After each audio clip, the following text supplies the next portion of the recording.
From the Foundation Studio right here on Biloxi's Back Bay, as we listen to my friend Steve Azar's One Mississippi. Welcome to Super Talk Outdoors, where we celebrate every single Monday at lunchtime, the world-class outdoors of the state of Mississippi.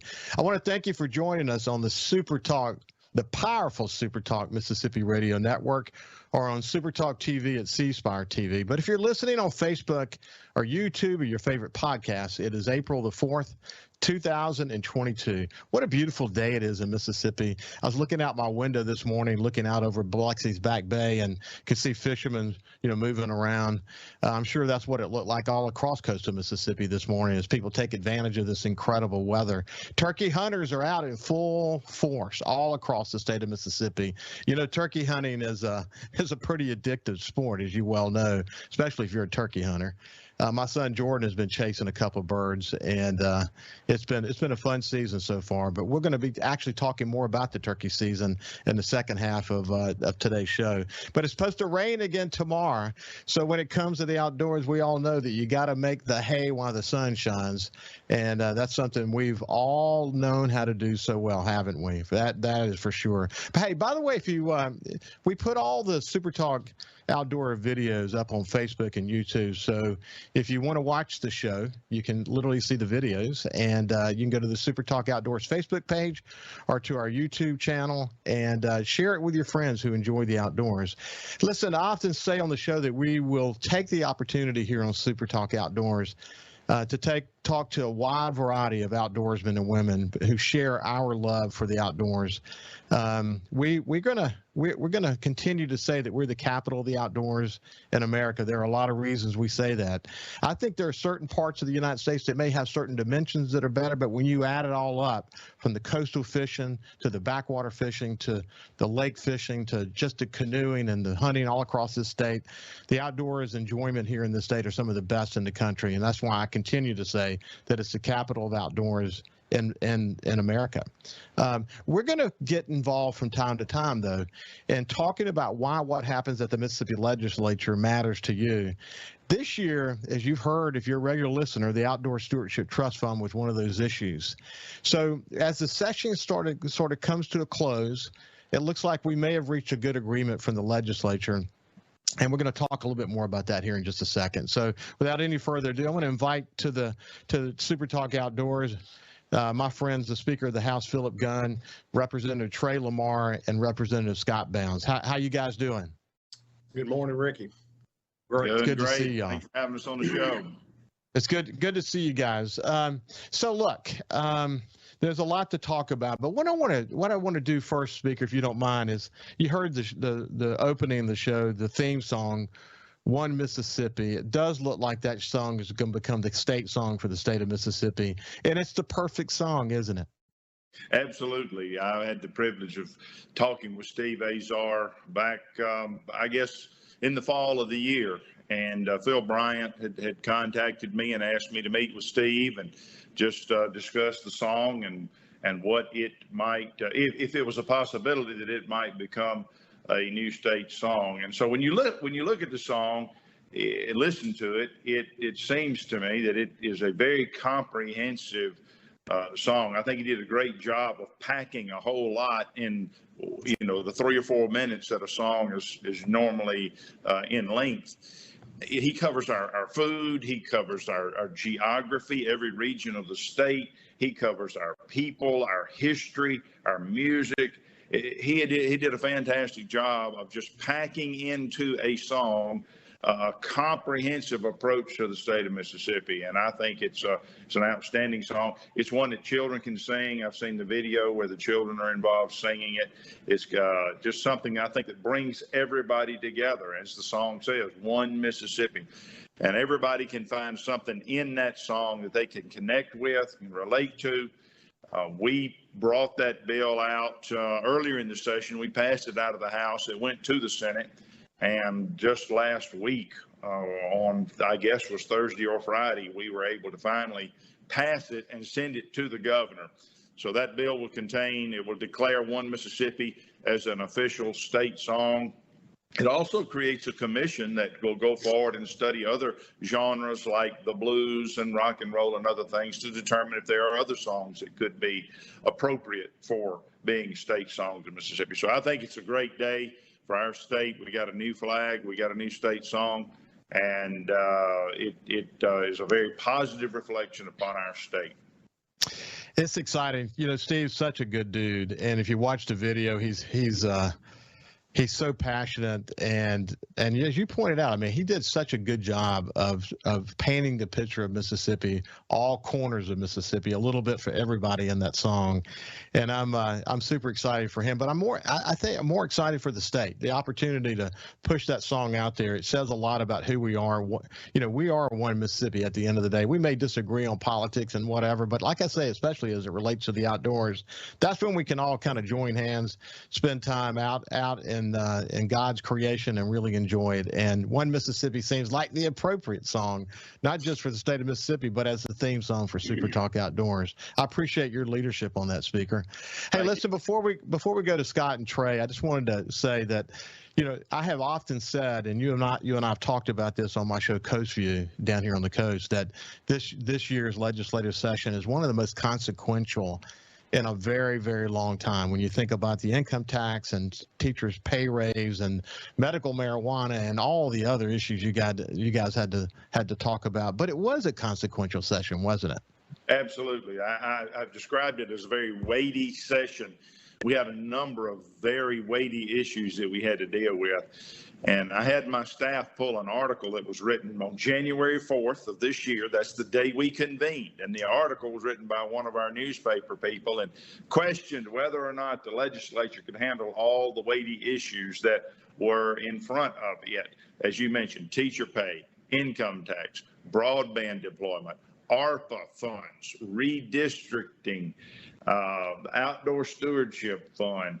The list goes on, and then the budget on top of all that. So the list just goes on and on about the weight of the issues. And last week we pulled that article and we checked the boxes that the legislature had dealt with medical marijuana and ARPA funds and income tax and teacher pay and outdoor stewardship, and on the list goes. So I'm very proud of the way that my team on the House side hit the ground running. We handled each of these issues. We got them done. We are now hopefully going to finish the session up today and tomorrow with the budget. But the fact that we handled every one of those issues in a way that I'm proud of, and I think we did a good job of tackling all those things, shows that in the short 3-month span of time that we meet, we covered a lot of ground. And we handled a lot of weighty issues that I think I'm glad to have behind us. Well, what's exciting is we'll kind of shift gears a bit and move toward the Outdoors Stewardship Trust Fund. But what's exciting about it is that it looks like we've landed in a place that's going to enable us to fund it significantly the first year and begin to really pull down federal funds. I mean, this is certainly, it's always been about investing in Mississippi's outdoor enjoyment. That is for sure. But the opportunity through significant federal funding opportunities to match that money to as Georgia did, turn $20 million into nearly $100 million. The opportunity for Mississippi to play in that realm is very significant, and it's going to be transformative. Don't you believe? Absolutely. And I know you're a great outdoorsman. In fact, the last 2 times I've called you, you've been on the road to the Delta where you were going duck hunting. So I know this is important to you as an outdoorsman. It's important to me as an outdoorsman. I love the outdoors just as much as you do, and I think all of the people who are interested in this particular piece of legislation are going to be very proud of what has happened. Now, you invited me to come on today, and I will tell you that 2 gentlemen I got with me, Scott Bounds, who has kind of been the champion for this. Scott's the former chairman of the Wildlife Committee, but he's still actively involved on that committee. This is a piece of legislation that he's been invested in for at least 2 years now. And then Trey Lamar, who's the chairman of the Ways and Means Committee, who pushed this bill out and got it passed and got it through the legislative process. I invited both of those gentlemen to join me this morning because they are the ones who actually made it happen. They're the 2 that developed the legislation, worked it, passed it. They're the ones who understand it. And I'm proud of the work that the two of these guys did. And I felt like they needed to have all the credit for making this happen, because they're the two that did it. And I do believe this piece of legislation is going to transform the outdoor opportunities that we have. As you pointed out, this helps us to draw down some federal funds, which will just further expand the opportunities we have to enjoy the great outdoors. So I'm glad to have them on the show with me today as well. So why don't we do this? We're coming to the end of this segment. So when we come back, we're gonna hear from Representative Scott Bounds and from Trey Lamar a bit about the process, why they were so doggedly focused on this issue, and why we needed to do that this year so we didn't lose out on another year of federal funds. When we come back, we'll talk to them about their passion and the process and what they believe this means for Mississippi as we go forward. So we'll be back in just a few minutes with the Speaker of the House, Philip Gunn, Representative Trey Lamar, and Representative Scott Bounds. We'll see you after this break.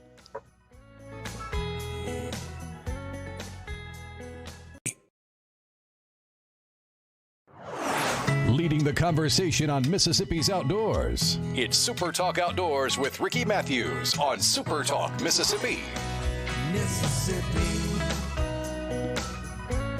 Welcome back to Super Talk Outdoors as we listen to my friend Steve Azar in One Mississippi. Made me think about Leland, Mississippi this weekend, actually. Steve has his Mockingbird Songwriters Festival there this weekend. The weather's going to be beautiful. I checked it this morning. Last year it was kind of cold. I went last year, and it was cool, man. Some of the finest songwriters in the world there in Leland, Mississippi, playing their songs. What a great venue that is, incidentally. So anyway, look forward to seeing you there. Hey, I've got the Speaker of the House, Philip Gunn, and Representatives Trey Lamar and Scott Bounds with me today, and we're talking about the progress that we've made on the Outdoors Stewardship Trust Fund.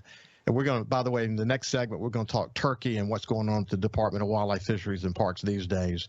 Okay, so look, Scott, we'll come to Scott Bounds first. Scott, you've been passionate, super passionate, as the Speaker said, about this bill and why it's important for the last couple of years. Tell me why you felt so strongly about it.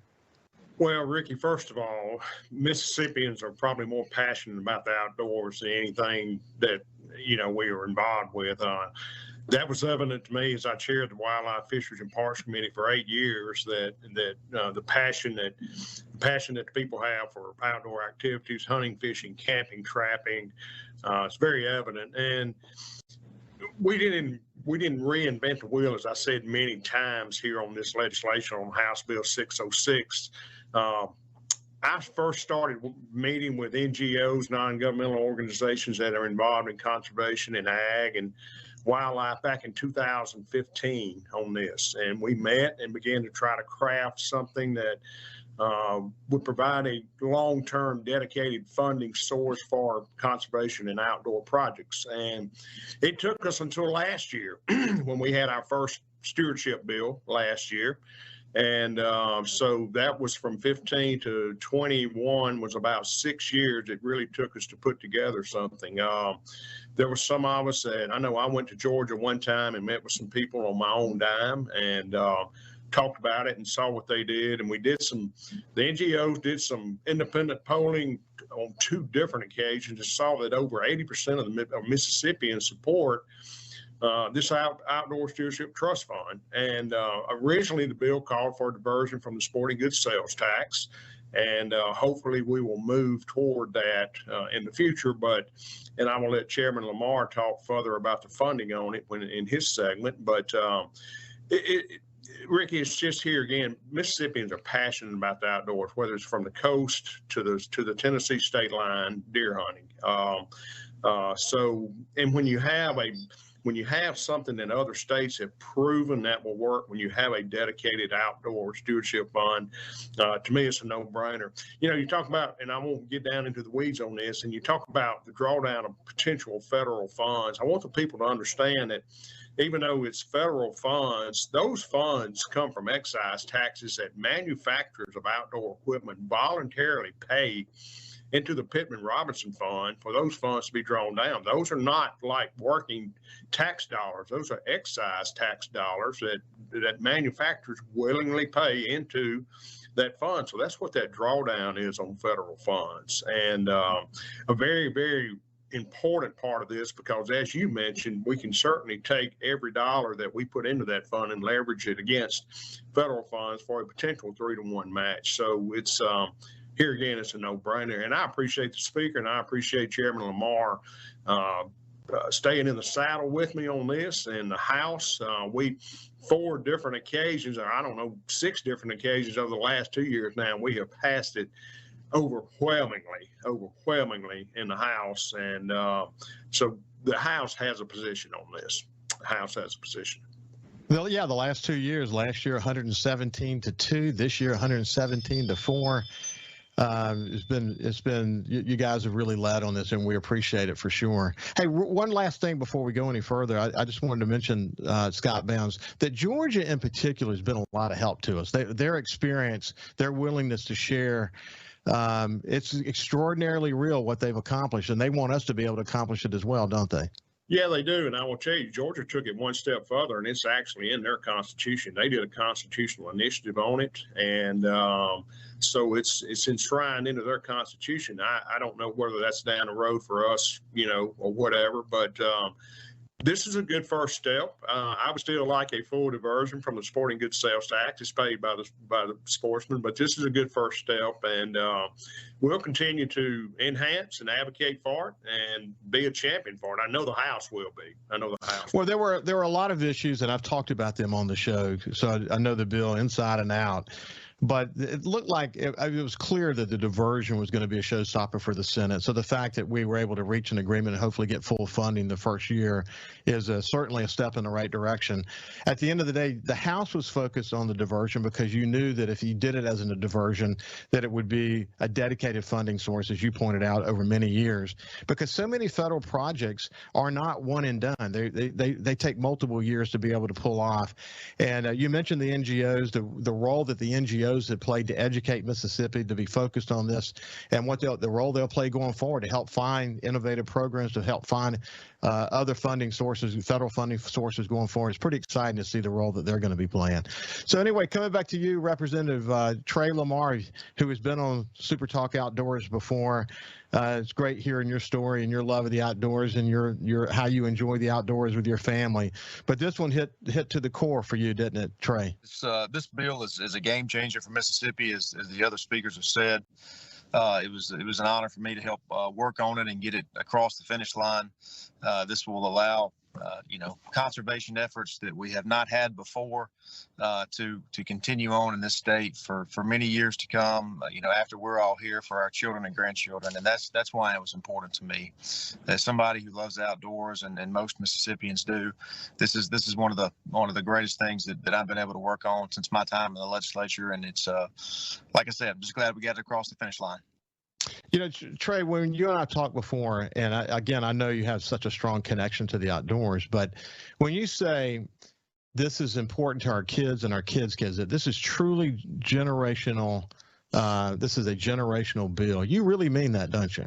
I certainly do. And that's why the House is passionate about the diversion, because we know, 10 years from now, 20 years from now, when I'm not here anymore, when the current appropriations chairmen aren't here anymore, the conservationists that are involved in this effort and the outdoor board, won't have to come back to the Capitol and be held subject to some persnickety appropriator. The funds will already be there, so we can really concentrate on conservation efforts. But we're going to take the win that we got this year and fund it with $10 million in appropriations this year, with hopes of getting more in the future, and ultimately moving to the diversion that will create that permanent funding stream that we've discussed.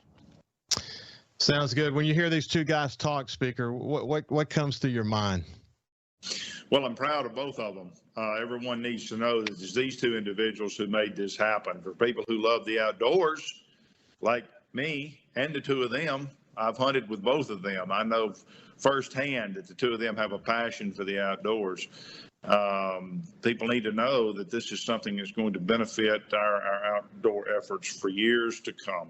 And these two gentlemen are the ones that made it happen. So the best thing I did in this whole process was to appoint the two of them to take care of this. But it's the two of them who made it happen. So I wanted to certainly highlight them on this show today and give them the credit for making this come about. So as we've got a couple of minutes left, back over to you, Trey. You have a closing thought about all this as you move away from the legislative session? Well, just grateful. We were able to get this across the finish line. This is something that's important to probably most of the viewers that you're listening to. But you couple that with income tax, and we've got one major reform left. I'm working on the alcohol beverage control reform, and we should pass that bill today sometime. We've just had a monumental session where we have done a lot of good, hopefully for that will help a lot of people. And so that's what I'm excited about. And outdoor stewardship is at the top of that list. Representative Scott Bounds, closing thought from you. Well, again, Ricky, just as the speaker alluded to earlier, his from his January the 4th list of things that we were going to attempt to do, we have been successful. And it's taken a lot of work, a lot of hard hours, a lot of negotiations, but this has been one of probably in my 19 years down here, the most transformational legislative session far as doing good policy for the people, the citizens, and the taxpayers of Mississippi. This has probably been the most transformational legislative session I've ever been a part of, and certainly giving kudos to Speaker Gunn and all of the House leadership and the House members, and staying in the saddle with us on everything that we've done. Well, listen, guys, God bless all three of you and the entire House for your leadership. And I know you're tired. You look forward to taking a break. Hopefully you'll get in the woods and do some turkey hunting and kind of enjoy the outdoors as kind of a way to get a deep breath. And as Will Primo says, actually go inside of prayer for a second by going into the outdoors. So anyway, it's good to see you guys. Thank you for joining us, and have a great day. Thank you, Ricky. Thank you so much. As usual, as I always end every show, stay safe in the outdoors. Always put safety first, and we'll see you after this break.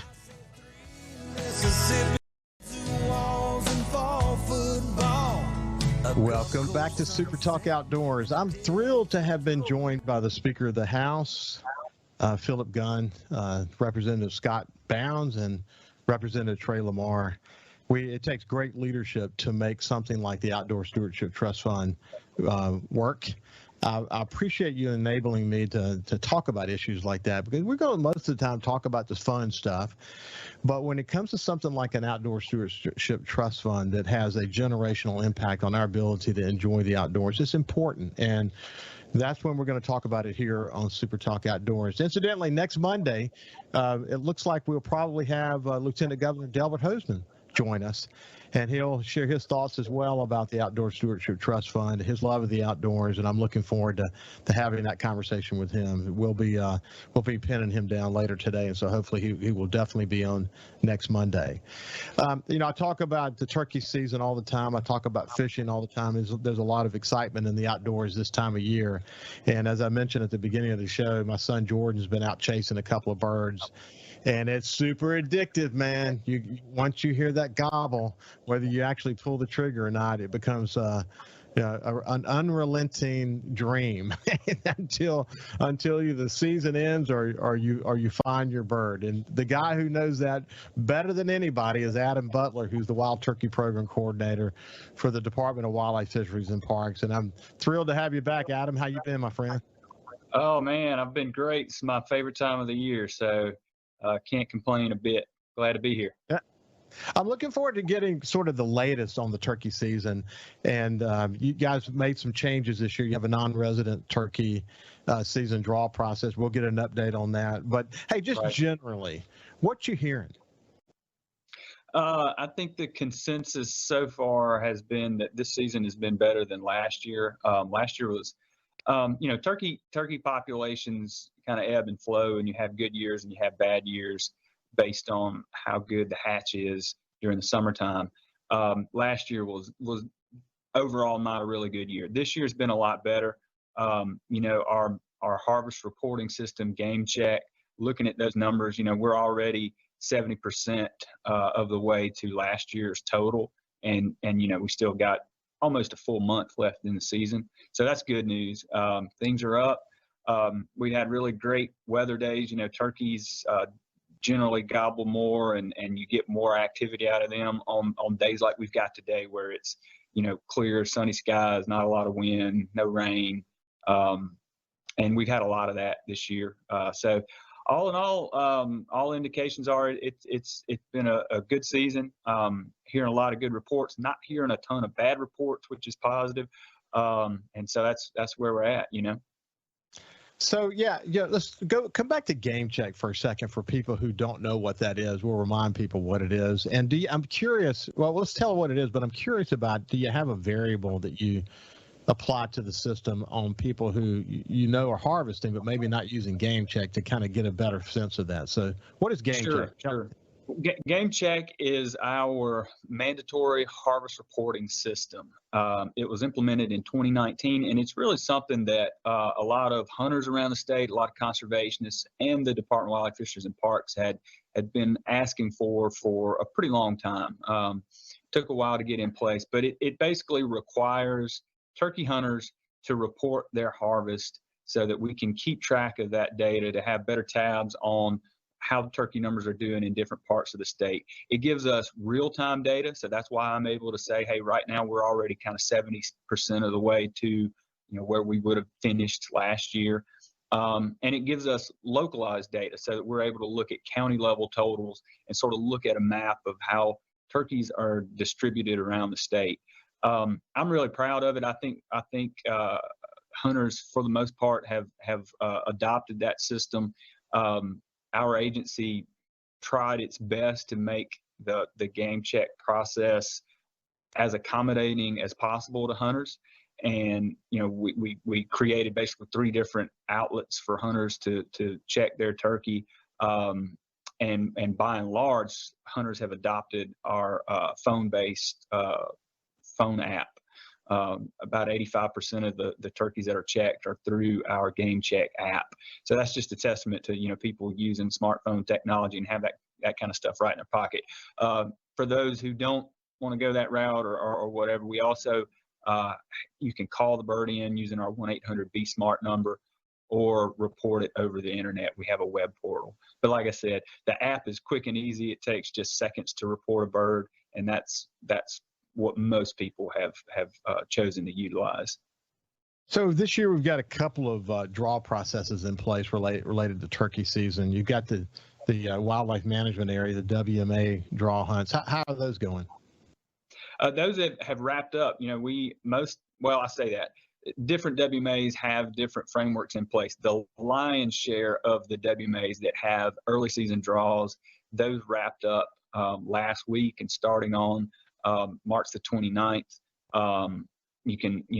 they're open access to the public. We've got some other WMAs that opened April 1st, and then we have a few that have other specialized regulations and maybe draw throughout the entirety of the season. The non-resident draw that you discussed, so I know we talked about that when I was on a month or so ago, just before turkey season, but over the last couple of years, non-residents coming to our state have grown tremendously. We've seen non-resident license sales to turkey hunters double over just a couple of year period. And so, we took measures this year to try to alleviate that pressure on public ground and implemented basically a draw process for a specific license that non-residents would need to access public lands. That just wrapped up last week. So, we still haven't had time to go through the full data on all of that. Most of the reports I've gotten from the field, from our conservation officers and from hunters, have been that it did accomplish what we set out to do, which was to alleviate some of the pressure on some of our public lands, to give our residents a little bit of preferential treatment to enjoy the public lands right out their back door in our state.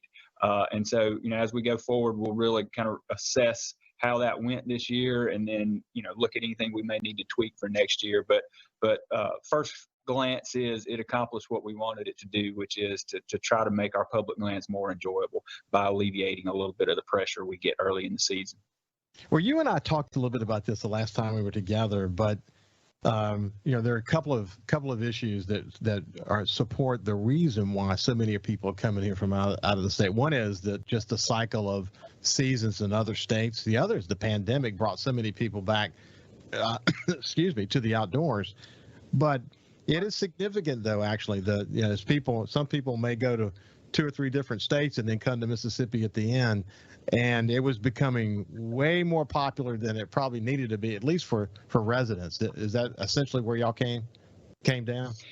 Yeah, well, I think we saw an increase in hunting license sales across the board associated with COVID, and not just hunting. Like I've heard from other industries, pretty much every outdoor activity imaginable saw huge increases from COVID, whether you're talking about biking, hiking, camping, canoeing, boating, just everything across the board. A lot of people, took the COVID pandemic and all the things that went along with it as an opportunity to get outside, which is a good thing. I mean, I'm tickled to death to see more and more people in the outdoors. But certainly, from a hunting standpoint, when we're talking about public lands, especially, crowding is an issue, and so that's something we have to try to work through to figure out how to best navigate. But we have seen an increase in turkey hunting. It has gotten more popular. It's one of the few forms of hunting that has really generally trended upward over not just since COVID, but over the last decade or two. A lot of other types of hunting and hunting license sales have declined, but not so much with turkey hunting, especially not at the national scale. It's as popular as ever, and I think a lot of our turkey hunters may not necessarily like that because it does put a lot of competition in the woods, but it's an opportunity to showcase the wild turkey and the great turkey hunting that we have here in Mississippi that we're really well known for. Adam, of course, you're a specialist. You're head of the program here in Mississippi, but I'm interested in understanding, why is that? Why is turkey hunting beating the trend? That's a good question. I don't really know. I mean, part of it is probably because at a national level, turkeys and the restoration of turkeys is a relatively new phenomenon in a lot of the country. Now, one thing I'm really proud of with Mississippi, I think we have a very deep and rich tradition of not just turkey hunting, but the management and the study and the research and the conservation of wild turkeys here in our state. Mississippi, to real quick rundown, turkeys were nearly lost about a century ago due to overhunting and habitat loss and lack of regulations and lack of understanding about how to manage that species. And starting in the mid 20th century, a lot of conservation efforts were put toward restoring wild turkeys. And that took a long time. Mississippi was a leader in that. We were one of the first to start that process. And so we've had turkeys and turkey hunting a lot longer than the rest of the country. Other parts of the country, it's a new thing, and that's probably why you see it growing there. So, Adam, when we come back, I want to talk about some of the things that Mississippi did. It is amazing, though, what has happened to the turkey population really across the state. This is Adam Butler. He's the Wild Turkey Program Coordinator for the Mississippi Department of Wildlife, Fisheries, and Parks. And we'll see you after this break. Mississippi. We live in one of the best places in America to enjoy the outdoors. So let's talk about it. It's Super Talk Outdoors with Ricky Matthews on Super Talk Mississippi. Welcome back to Super Talk Outdoors. I have my friend Adam Butler from the Wild Turkey Program. He's the coordinator there for the Mississippi Department of Wildlife, Fisheries, and Parks. When we went to break, we were talking about how there's been a tremendous effort all around the nation, actually, to help the turkey population, and that certainly may have contributed toward why hunting turkeys has become so popular. But as you mentioned, Mississippi kind of led the way on that. So what is it that signaled we needed to do something, and what did we do that made such a difference here in Mississippi? Sure. Well, as I was saying, turkeys were nearly lost about a century ago, and catch and release programs where the few remaining pockets of good turkey numbers, where biologists like myself went in and caught birds and released them into habitat elsewhere and were allowed to grow. That sort of program happened all around the country. And like I was saying earlier, Mississippi was one of the first to really start down that road. And so we've had restored viable populations for a lot longer than the rest of the country. And because of that, turkey hunting roots and our traditions here are really, really deep, whereas they're fairly new in other places. And that's why you see a lot of a lot of new interest in turkey hunting in other parts of the country that have kind of shifted the outdoor industry focus that way. And so if you're consuming a lot of outdoor hunting media, you in the last decade or so, you've seen a lot more turkey hunting and a lot more promoting of turkey hunting. And that's because, in much of the country, it's a new thing. Whereas here in Mississippi, we've had it for decades and decades and decades. It is interesting, and it's one of the reasons why folks like Toxie Hayes and Cuz Strickland of Mossy Oaks, who've been on been on Outdoors show here at Super Talk Outdoors, and Will Primos and his team, and I'm thinking of Lake Pickle and Jordan Blissett and that group. They're super active on social media. They travel all over the country, and you can tell, man, that there's a real market for turkey hunting media. And you're right. I mean, that probably has grown very significantly, and it's been good to see, hasn't it?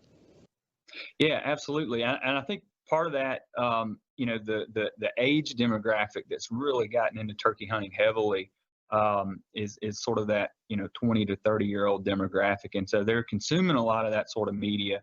And you see groups like you're talking about definitely capitalize on that to get the word out. It's good to see. I mean, just speaking of social media, just in general, the number of people who are out, and I mean, I have seen certainly an incredible exponential increase in people who are posting pictures from their turkey hunts, whether they harvest or not, just being in the outdoors. So, I mean, it seems like even more so this year than last year. I'm sure that's partly explained by a proliferation of social media in general. But I just think there's a lot. And partly, as we mentioned earlier, I mean, this year has been a little bit of a better season here in Mississippi, at least, than last year was. Last year was kind of one of the, as I said, the numbers sort of ebb and flow, and last year was definitely a trough in that up and down, whereas this year seems to be a little bit better. Hey, real quick, I wanted to ask you a question in the short time we have left. Why don't turkeys like the fog? Why don't they like the fog? Yeah, why is turkey hunting so not as good when it's foggy? I don't know that. Well, you're asking me to get into the mind of the turkey. I don't know what they think about fog. What I do know is that the conditions where they tend to gobble the most are usually going to be a really clear morning, really still morning. Usually when we have drier atmospheric conditions, like after a front passes, so you get a couple of days where the humidity is relatively a little bit lower. And so most all of those conditions are sort of on the opposite end of the spectrum of fog. So I don't know if it's that they don't like the fog so much as they tend to gobble a lot more when it's really clear. And you'll notice that not just turkeys, but I mean, any kind of songbird. I mean, like a morning like we had today where it's still and clear and really pretty. All the birds are calling, and turkeys just fall right in there with all the other myriad of songbirds and stuff. They're going to vocalize a lot more when it's like this versus when it's low barometric pressure and foggy and wanting the rain and that sort of thing. Adam, do you get to go turkey hunting yourself very often? I do. I'm a pretty avid hunter myself, and I try to make time for it this time of the year. Obviously, it's a busy time of the year for me professionally as a biologist with the Department of Wildlife who focuses on turkeys, and then also I'm a father of little kids and have all of those obligations. So I try to go as much as I can, but it's probably not as much as I would like. Well, Adam, it's been a pleasure to get an update from you. It's always good to visit with you. It'll be interesting to see where turkey hunting goes in Mississippi from this point forward. But my prediction is it stays popular. It stays popular because you can go enjoy turkey hunting in places where you may not necessarily see big deer or certainly won't be able to duck hunt, and the opportunities to do turkey hunting across this state are pretty significant. Anyway, it's been a pleasure to visit with you, Adam. Have a great day, my friend. Absolutely. Thank you. Thank you for joining us on Super Talk Outdoors. And as I always say, Stay safe. Stay safe when you're in the outdoors. Always put safety first. We'll see you next week.